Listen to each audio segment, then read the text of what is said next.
অয়ে ৰামে ভগবান তনি গদতি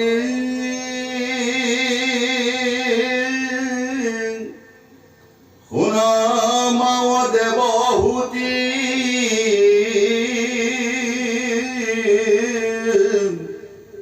এহি ধ্যানে যিটো মুক্ত হইল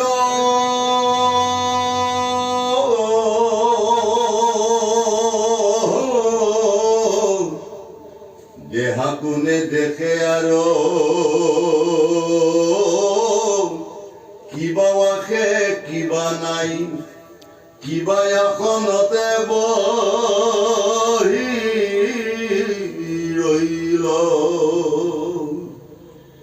যেন মধ্যে মাতুৱাল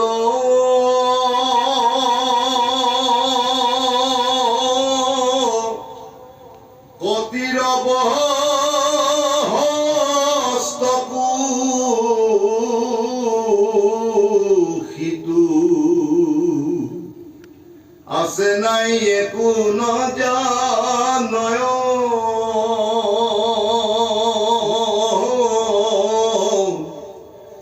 যাবে পূৰ্ব কৰ্ম থাকে তাৱে প্রাণ ইন্দ্রি সমে দেহা পুনু নাখনুহি কয় অয়রাম পাছে কর্ম নাখ ভইলে ভৌতিক শরীর পরে অরাম রাম তেবে যোগী ব্রহ্ম তমিলয় এরায়া সংসার দুখ লোভে ব্রহ্মানন্দ সুখ যেন জলে জল প্রবেশ অরামে এহি বুলি কৃপাময় মৌনে রহিল অন্ততয় দেখি দেবী পুষন্ত দুনাই আবে বাপ ভক্তি যুগ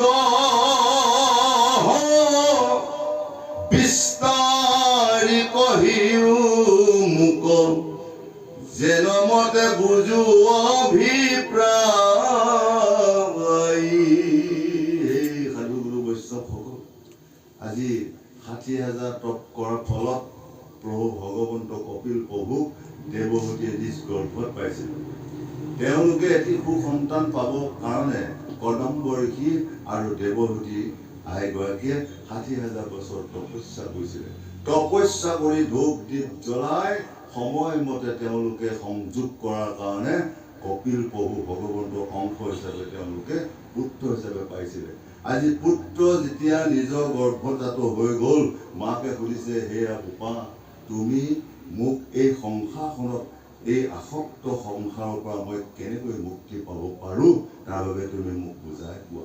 আজি তুমি মোক এই দুখৰ পৰা, এই অন্ধকাৰৰ পৰা তুমি পৰিষ্কাৰ জেগালৈ মোক উদ্ধাৰ কৰি নিয়াৰ কাৰণে আজি তুমি মোৰ গৰ্ভত জন্ম হ'লা। গতিকে এই পৃথিৱীত ভক্তসকলে কেনেকৈ এই দুখৰ পৰা বাচি তোমাৰ নাম ল'ব পাৰে, কেনেকৈ আত্মাই গতি পাব পাৰে, এই কথাটো তুমি সুন্দৰভাৱে মোক বুজাই দিয়া বুলি আজি দেৱহূতিৰ মাতৃয়ে পুত্ৰক শিক্ষা মাগি আছে।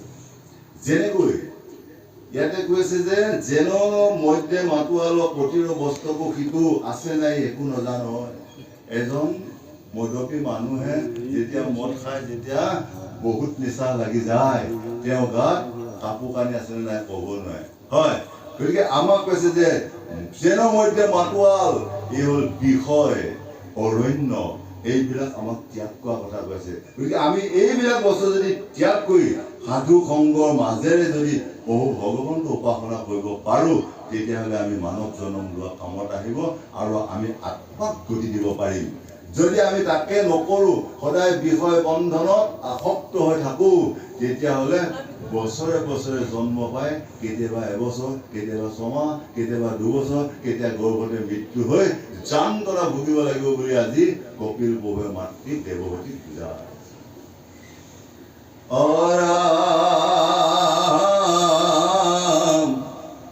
আৰু জীৱ সমস্তৰ বিধিৰ সংসাৰ যেন তাকো কয় উপপঞ্চীয়া মাত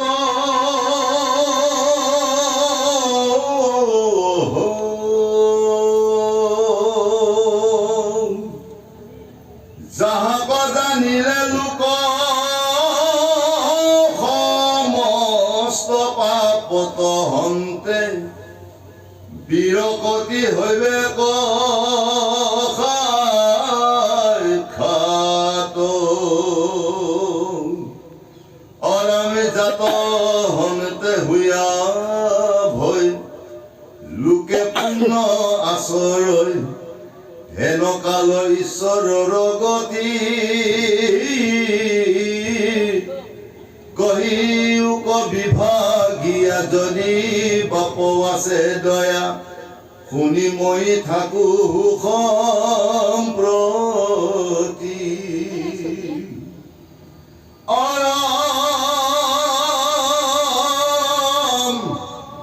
অজ্ঞানয়ন ধাৰ মাজে শয়ন কৰিয়াও আছে শান্ত হুয়া জীৱ জগতৰ তা সম্বাক কৰি দয়া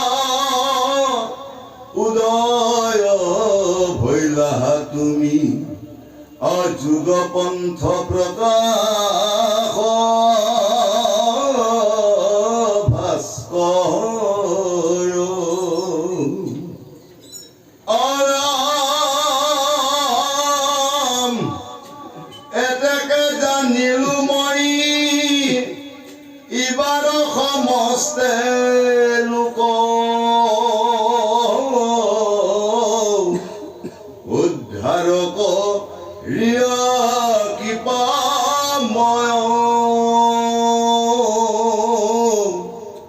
হৰি মোৰ মহাধন্য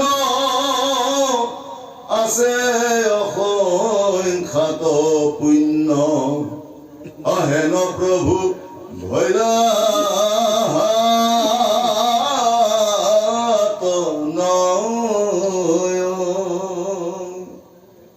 হে মোৰ পুত্ৰ তুমি মোৰ গৰ্ভত জন্ম হৈ এই পৃথিৱী চাৰিমুঠি জীৱৰ মাজত শ্ৰেষ্ঠ গুণ ভ্ৰমণ জাতি নৰ মনুষ্য ভ্ৰমণ গজন উৰণ বুৰণ কোনেও ক'তো একো কৰিব নোৱাৰে খালি ভগৱন্তৰ নাম গুণ হৰি গুণ কৰিব পৰা শক্তিটো আছে মনুষ্য এই মনুষ্যৰ অন্য জীৱতকৈ 4টা গুণ বেছি যেনে জ্ঞান বিবেক লাজ ভয় এই 4টা গুণ বেছি থকাৰ কাৰণে আমি হৰি গুণ কীৰ্তন কৰিব পাৰোঁ জ্যেষ্ঠজনক সন্মান কৰিব পাৰোঁ সৰুজনক মৰম কৰিব পাৰোঁ কথা ক'ব পাৰোঁ ভাল বেয়া বিচাৰ কৰিব পাৰোঁ গৰু এটা সেইটো নাই ছাগলী এটা সেইটো নাই সেইকাৰণে এই যে পৃথিৱীখনত তুমি এই যে নৰ মনুষ্য বা চাৰিমুঠি জীৱ সৃষ্টি কৰি এই যে অজ্ঞান অন্ধকাৰ যে আমি যে শুই আছোঁ সদায় যে বেয়াটোতে গৈ আছোঁ কোনোদিনে ভাল কথা নকওঁ এই মুখখন কিহৰ কাৰণে দিছিলে আমাৰ হৰি গুণ গোৱাৰ কাৰণে চকুকেইটা কিহৰ কাৰণে দিছে সাধু গুৰু বৈষ্ণৱক দৰ্শন কৰাৰ কাৰণে হাতকেইখন কিহৰ কাৰণে দিছে প্ৰণামৰ দান কৰিবলৈ আৰু কাণকেইখন কিহৰ কাৰণে দিছে কাণকেইখন দিছে আমাৰ প্ৰভু শ্ৰৱণ কীৰ্তন শুনিবৰ বাবে আৰু মুখখন দিছে কিহৰ কাৰণে প্ৰভু প্ৰসাদ গ্ৰহণ কৰিবৰ কাৰণে হয় যদি তাকে নকৰোঁ নাককেইটা কিহৰ কাৰণে দিছে আপোনাৰ ধূপ দীপ গোন্ধ ল'বলৈ হয় কিন্তু তাকে নকৰি যদি আমি এতিয়া কি কৰি আছোঁ বিপদটো কৰি আছোঁ ক'ত ভাল গোন্ধ ওলাইছে সেইটো কৰি আছোঁ ক'ত ভাল বস্তু এটা পোৱা যায় চকুকেইটা তাকে চাই আছোঁ হয় মুখখনৰ কিন্তু 2টা কাম গোসাই হ'ব বাকীকেইখন দৰ্জা এটাহে কাম মুখখনৰ 2টা কাম মুখখনত কি কাম এটা হ'ল খোৱা আৰু এটা হ'ল খোৱা 2টা কাম কথাও ক'ব পাৰোঁ খাবও পাৰোঁ কিন্তু সাৱধান যদি খাব পাৰিলোঁ বুলিয়ে যদি মই ডিঙি গুৰিলৈ বহুৱাই দিওঁ তেতিয়াহ'লে মোৰ দেহটো গুচি গ'ল আৰু কথা ক'ব পাৰিলোঁ বুলি যদি মই জ্যেষ্ঠজনক যদি আঘাত পোৱাৰ কথা কৈ আছোঁ জ্যেষ্ঠজনে আঘাত পোৱাৰ লগে লগে ভগৱান আঘাত পাই গ'ল সেইকাৰণে আমি কথা কওঁতে সাৱধান মোৰ বাক্য মানে যাতে কাৰো লগত যোনে যাতে দুখ নাপায় গতিকে ক্ষমাকে ভূষণ বৈষ্ণৱ গতিকে কোনোবাই কিবা টানকৈ ক'লেও যাতে মই ক্ষমা কৰিব পাৰোঁ বৈষ্ণৱ 12টা গুণ থাকিব লাগিব বৈষ্ণৱ 10টা গুণ নহ'লে মই বৈষ্ণৱ হ'ব নোৱাৰোঁ। গতিকে মোক যদি কোনোবাই 6টা পাৰি দিছে, মই মহাত্মা গান্ধীৰ কমে যদি এখন দল পাতি দিব পাৰোঁ, মই এজন বৈষ্ণৱ পণ্ডিত। হয়, গতিকে আমাক কৈ আছে, সেই বোপা এই শুই থকা এই অজ্ঞান মানুহবোৰক যুৱকসকলক তুমি যে এটা ভাল পথে দিব পাৰা, তুমি যদি সংসাৰখনত যাতে হৰিগুণ কীৰ্তনৰ দিশে যাতে আগুৱাই নিব পাৰা, আৰু যিটো বস্তু পালে আৰু আমাৰ পাবলগীয়া নাই, যিটো বস্তু এবাৰ খালে আৰু খাবলগীয়া নাই, গতিকে এই কথাখিনি তুমি খুব সুন্দৰকৈ বুজাই দিয়া বুলি আজি নিজৰ মাকে নিজৰ পুত্ৰক আবেদন কৰিছে। কৃষ্ণ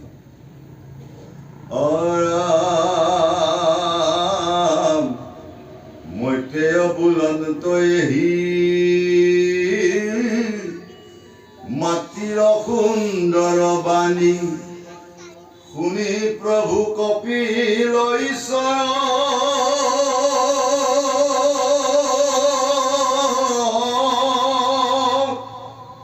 কৃপায়ে পীড়িত হোৱা মাতিলন্ত প্ৰশংসীয় কুশলক চিন্তিয়ালো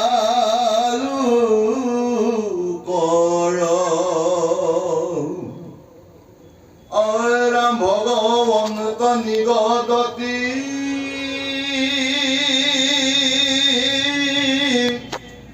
ধন্য ধন্য মহামতী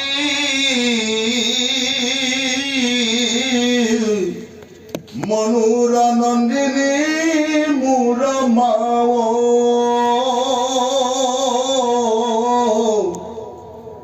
ভাল তজু ভৈলমতী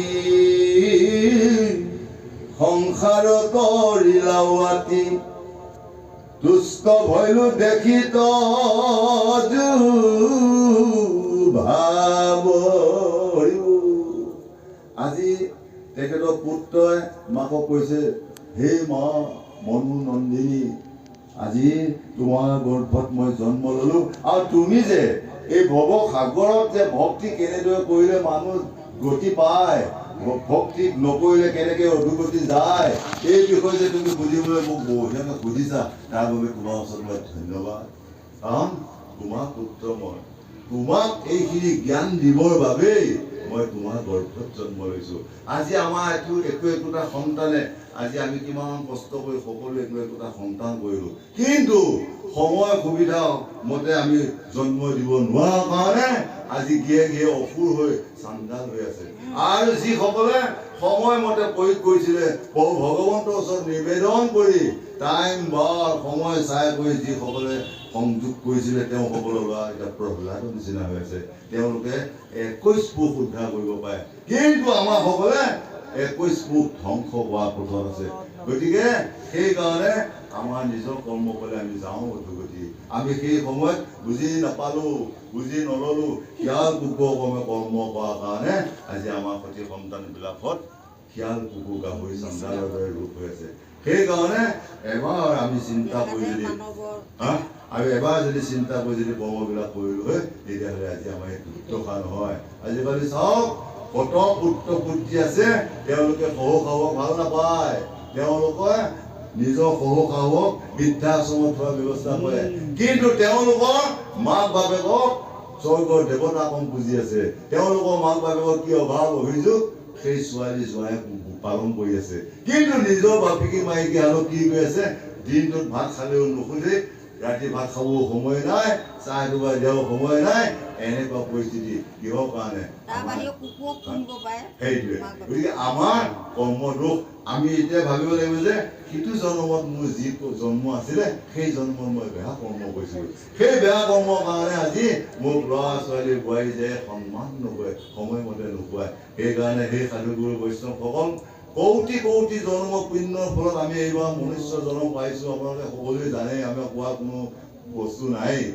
এইবাৰ মনুষ্য জন্ম পাই যদি আমি মনুষ্যই ভাল পোৱা কাম কৰিব নোৱাৰোঁ, সাধুগুৰু বৈষ্ণৱে ভাল পোৱা কাম কৰিব নোৱাৰোঁ, জ্যেষ্ঠজনক যদি সন্মান কৰিব নোৱাৰোঁ, পিতা মাতাক যদি চিনি নাপাওঁ, তেতিয়াহ'লে আহাবাৰলৈ আমি সকলোৱে ৰেডি হৈ থাকিব লাগিব, আমি শিয়াল কুকুৰ গাহৰিত জন্ম হ'ব লাগিব। আৰু যদি আমি ভাল কাম কৰিব পাৰোঁ, আহাবাৰ আকৌ চিন্তা কৰি থাকক, আহাবাৰ এজন ভাল সৎ সাধু বৈষ্ণৱ গৃহত জন্ম লৈ স্বৰ্গতে হওক, বৈকুণ্ঠতে হওক, গোলোকতে হওক মালভোগ গাখীৰ আপেল খাই থাকিব পাৰিম বুলি চিন্তা কৰোঁ। গতিকে আমি বেয়াবোৰ ত্যাগ কৰি ভালবোৰ লওক। ভাল বস্তুটো আৰু সন্মানটো কোনো খুজিলে পোৱা বস্তু নহয়, সুখটো খুজিলে পোৱা বস্তু নহয়। যদি সুখটো যদি মই খুজিলেও বা কিনিলেও পোৱা হয়, ঘৰে ঘৰে কিনি আনি বিলাই দিয়াও সুখ হ'ল হয়। কিন্তু এই সুখটো আনা গোৱাকে আমি নিজে, আৰু দুখ আনা গোৱাটো আমি নিজে। গতিকে সেই সাধু গুৰু বৈষ্ণৱসকল, আপোনালোকে এই মনুষ্য জনম লৈ সকলোৱে এক কৃষ্ণ চৰণত সেৱা কৰি কেনেকৈ আমি আত্মাক গতি দিব পাৰিম, ইয়াৰ ব্যৱস্থা কৰাটোৱে 1 নম্বৰ বুলি আজি কপিল প্ৰভুৱে মাতৃদেৱহতীক বুজাই আছে। সিদিনা সেই বাউল গানত কৈছে, এই বোৱাৰীবিলাকক, হে মাসকল, তোমালোকে কৃষ্ণ ভক্ত হওক, কৃষ্ণ ভক্ত হওক। কৃষ্ণ ভক্তৰ কাৰণে জীৱবিলাকে ঘূৰি ফুৰিছিল জন্ম ল'বৰ কাৰণে জীৱবিলাকে ঘূৰি ফুৰিছিল, ভাল জীৱবিলাকে। কোন কৃষ্ণ ভক্ত মা গৰ্ভত জন্ম হ'ব, গৰ্ভ পোৱা নাই। সেইকাৰণে আপোনালোকে কৃষ্ণ ভক্ত। অৰামে শুনিও ভাবিনি আবে প্ৰশ্নৰ উত্তৰ কহু, ভক্তি পুনু বহু বিধনয়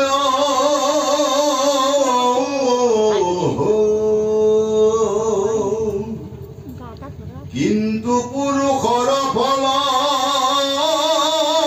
সংকল্পৰ অনুসাৰে ভক্তি নানা মতে ভেদ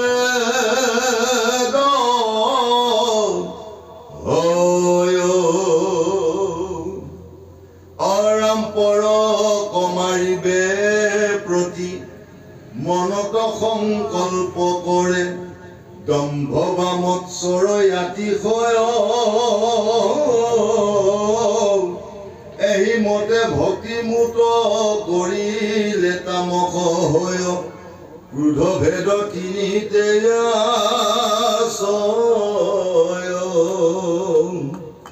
বিষয়ত কৰি আশা যশ ভাৱ সহ্য চাৱে, প্ৰতিমাত মুহুক পূজয়। তিনিও প্ৰকাৰ ঋতু ৰাজস ভকতি মাত্ৰ, অতজু আগে কহিলো